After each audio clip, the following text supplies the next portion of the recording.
மத்திய அரசின் சுற்றுலா அமைச்சகம் மற்றும் தமிழ்நாடு சுற்றுலாத்துறை சார்பில் Tamil Nadu travels expo 2025 road show அறிமுக நிகழ்ச்சி கோவையில் நடைபெற்றது.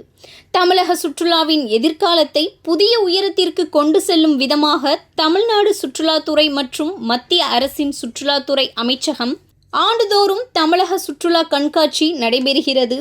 கடந்த ஆண்டு மிகுந்த வெற்றியை பெற்ற தமிழக சுற்றுலா கண்காட்சியை தொடர்ந்து இந்த ஆண்டுக்கான 2வது பதிப்பகம் வரும் செப்டம்பர் 26ஆம் தேதி முதல் 28ஆம் தேதி வரை மதுரையில் உள்ள ITA அரங்கத்தில் நடைபெறுகிறது.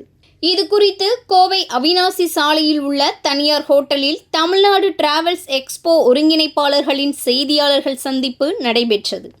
அப்போது பேசிய அவர்கள், தமிழகத்தில் சுற்றுலா பயணிகளின் வருகையை அதிகரிக்கும் வகையில் நடைபெறும் இதில் ஹோட்டல்கள், ரெசார்ட்டுகள், ஹோம் ஸ்டேஷன்கள், மருத்துவ டூரிசம், டெக்னீஷியன் கியூரேட்டர்கள், திருமண இடங்கள், டூரிசம் வாரியங்கள், சங்கங்கள் மற்றும் பிராந்தியம் உள்ளிட்ட 450க்கும் மேற்பட்ட நிறுவனங்கள் பங்கேற்று ஸ்டால்கள் அமைக்கப்பட உள்ளதாக தெரிவித்தனர்.